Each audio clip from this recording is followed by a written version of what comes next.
আসসালামু আলাইকুম রহমতুল্লাহ। সম্মানিত ভিউয়ার্স, আপনারা যারা দেশ এবং প্রবাস থেকে দেখতেছেন আপনাদেরকে জানাই অসংখ্য ধন্যবাদ। আজকে আমরা 3 রুমের একটি বাড়ির ডিজাইন দেখব এবং এই বাড়িটি 2 তলা ফাউন্ডেশন দিয়ে ছাদ ঢালাই পর্যন্ত কত টাকা খরচ হয় আমরা দেখব। অবশ্যই আপনারা শুরু থেকে শেষ পর্যন্ত দেখবেন এবং সেই সাথে আমরা গাঁথনি করা পর্যন্ত এই বিল্ডিংটি কত টাকা খরচ হয় 2026 সালে এই হিসাবটা জানব। তো আমাদের এখানে 1 2 3 তিনটি বেডরুম রয়েছে, একটি কিচেন রুম রয়েছে, একটি টয়লেট রয়েছে এবং সামনের দিকে একটি পোর্চ বা বারান্দা হিসাবে এই অংশটুকু থাকবে। আমরা দেখব যারা অল্প জায়গার ভিতরে বেশি রুম চান বা বেশি ব্যবহৃত জায়গা চান তাদের জন্য কিন্তু এই ডিজাইনটা পারফেক্ট হবে। এরপরে যখন আপনারা 2 তলায় উঠবেন তখন কিন্তু আমাদের এখানে যে বারান্দা রয়েছে বা সিঁড়ি রয়েছে এই জায়গায় আপনারা কি করতে পারেন, ড্রয়িং স্পেস হিসেবে রাখতে পারেন বা লিভিং স্পেস হিসেবে আপনারা করতে পারেন। এখন আমরা দেখব আমাদের কতটুকু জায়গা হলে এই বিল্ডিংটি করা সম্ভব হবে। তো আমাদের এই অংশটা এখান থেকে আউট টু আউট হচ্ছে 24 ফিট এবং আমরা এই দিক থেকে যখন দেখব তখন আমরা এই লম্বালম্বি মাপটা পাবো বেশি, অর্থাৎ এটা পাবো আমরা 28 ফিট 8 ইঞ্চি আমরা কিন্তু পেয়ে গেলাম। আমরা এই যে 24 ফিট বাই হচ্ছে 28 ফিট 8 ইঞ্চি জায়গার ভিতরে এই 3 রুমের বাড়িটা দেখব। এখন আমরা দেখব আমাদের রুমের সাইজগুলো কত করে। তো আমাদের এখানে যে বেডরুমটা রয়েছে এই বেডরুমকে আমরা 1 ধরলাম এবং এখানে যে বেডরুম রয়েছে এই বেডরুমকে আমরা 2 ধরলাম এবং সর্বশেষ এই দিকে যে বেডরুমটা রয়েছে এই বেডরুম আমরা 3 ধরলাম। তাহলে আমরা 1 2 3 তিনটে বেডরুম পেয়ে গেলাম। এরপর আমরা দেখব এখানে আমাদের একটি কিচেন রুম রয়েছে। আমাদের এই কিচেন রুমের সাইজ কত আমরা সেটাও জানবো। এর আগে আমরা এখানে টয়লেট আমাদের থাকবে। এই টয়লেটটা আমাদের কমন টয়লেট হবে, যেহেতু একটা টয়লেট 3টা রুম মিলে একটা টয়লেট। যদি আপনারা চান যে আমরা এই সিঁড়ির নিচে একটা টয়লেট করতে পারবো তাও কিন্তু করা যাবে। এখন আমরা দেখব আমাদের মাপগুলো। তো আমাদের এখানে যে বেডরুমটা রয়েছে এই বেডরুমের সাইজ হচ্ছে 11 ফিট 4 ইঞ্চি বাই 10 ফিট। অনেকে যদি মনে করেন যে 10 ফিটের ভিতরে বা 10 ফিট ছোট হয়ে যায়, আপনারা একটু যদি আপনাদের জায়গায় বেশি থাকে, অর্থাৎ এই দিকে যদি 28 ফিটের জায়গায় 30 ফিট থাকে তাহলে কিন্তু আপনারা 1 ফিট করে বাড়তি করে নিতে পারেন।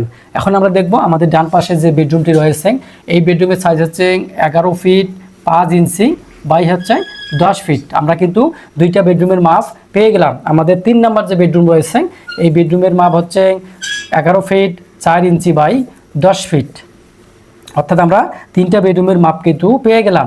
এবার আমরা দেখব আমাদের কিচেন রুমের মাপ কতটুকু। তো কিচেন রুমের মাপ আমাদের এইদিকে 7 ফিট এবং এই দিক থেকে 6 ফিট। আমরা 7 ফিট বাই 6 ফিট মাপের একটা কিচেন রুম পেয়ে গেলাম।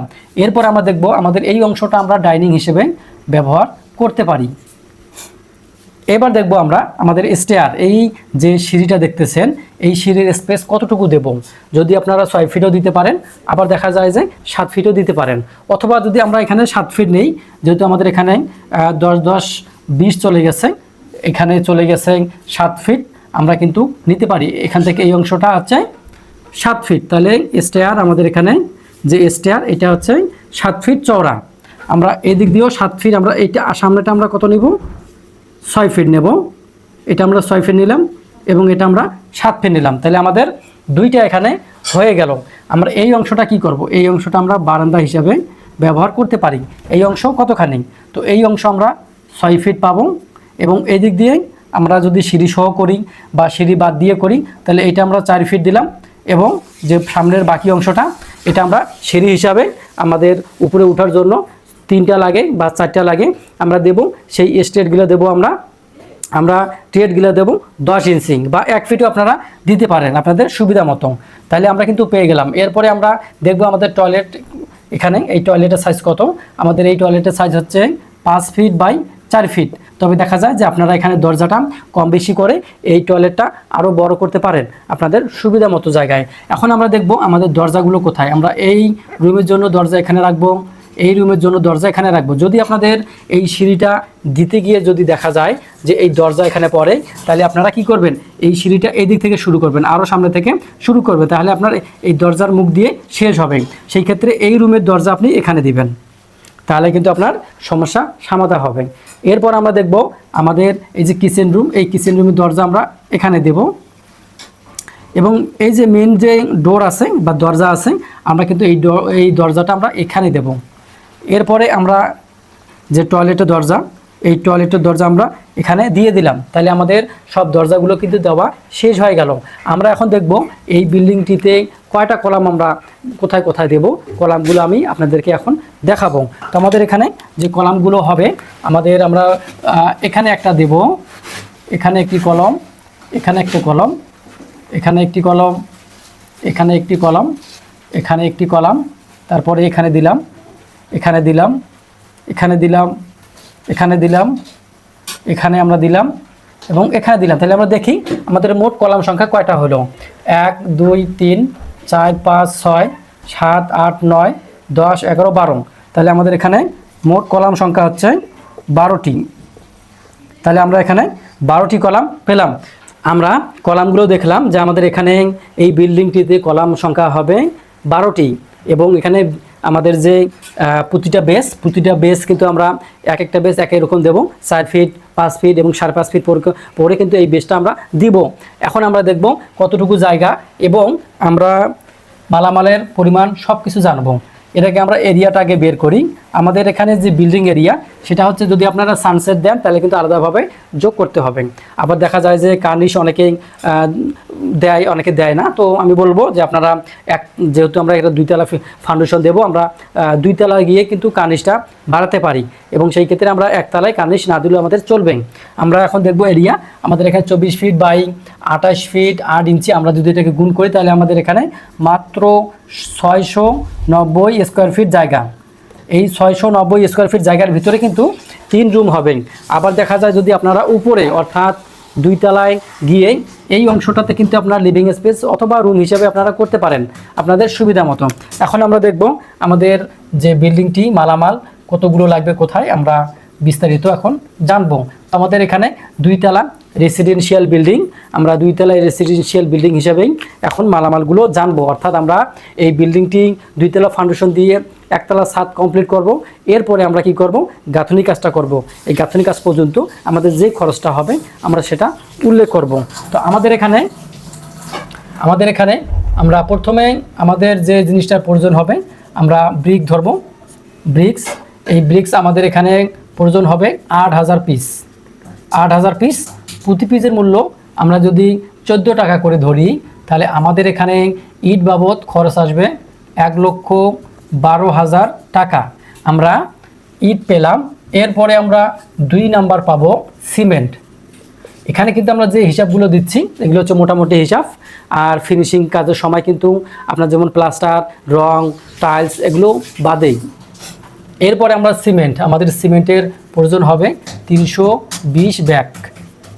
আমরা প্রতি ব্যাগের মূল্য 550 টাকা করে ধরবো। যদিও মালামালের যে রেটটা বা দামটা এটা কিন্তু এলাকাভেদে কম বেশি হয়, আবার বাজার উঠানামা করে, এর উপরও নির্ভর করে। তো আমরা 550 টাকা করে ধরলাম। তাহলে আমাদের এখানে আসলো 1,76,000 টাকা আমরা সিমেন্ট বাবদ পেলাম। এরপরে আমরা 3 নাম্বার দেখব যে স্যান্ড বা বালি। আমরা এখানে এই বিল্ডিংটি সিলেকশন বালি এবং লোকাল বালি আমরা অর্ধেক করে ধরবো। আর এই বালিটা মাত্র এখানে কিন্তু ভরাটের বালি না, এটা আমাদের কাজের বালি। অর্থাৎ কাজ করতে গেলে যে বালিটা লাগবে আমরা সেই বালিটার হিসাবটা করব 900 সিএফটি। আমরা প্রতি সিএফটির মূল্য 80 টাকা করে ধরবো। এটা সিলেকশন এবং লোকাল মিলিয়ে আমরা অ্যাভারেজের দামটা ধরলাম।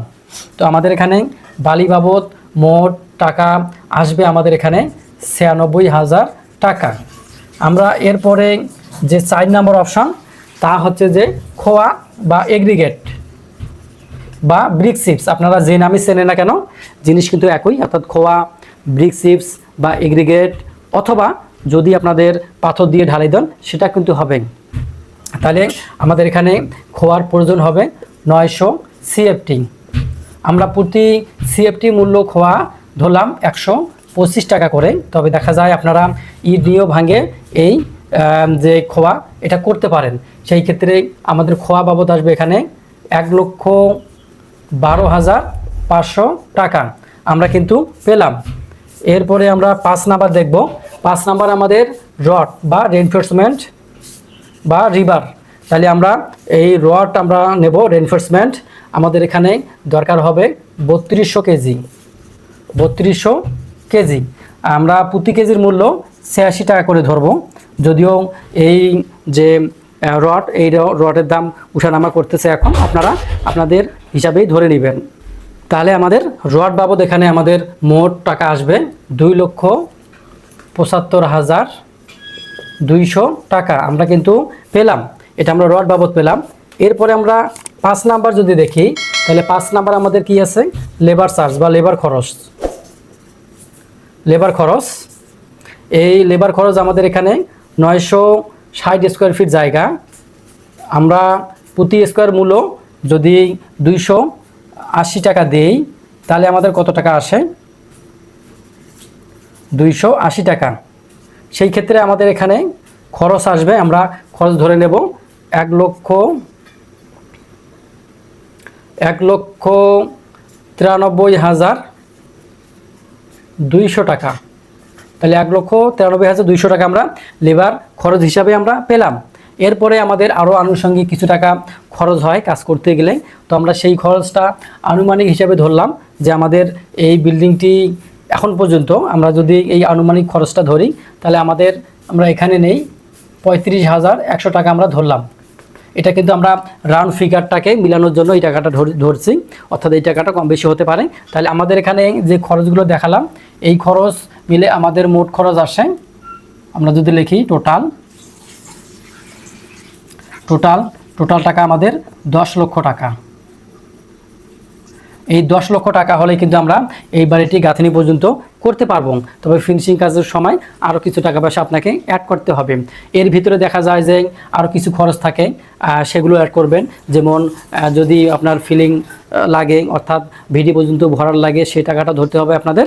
তো আমরা আজকে এই যে 690 স্কোয়ার ফিট জায়গা, এই জায়গার ভিতরে 3 রুমের একটি বাড়ির ডিজাইন দেখলাম।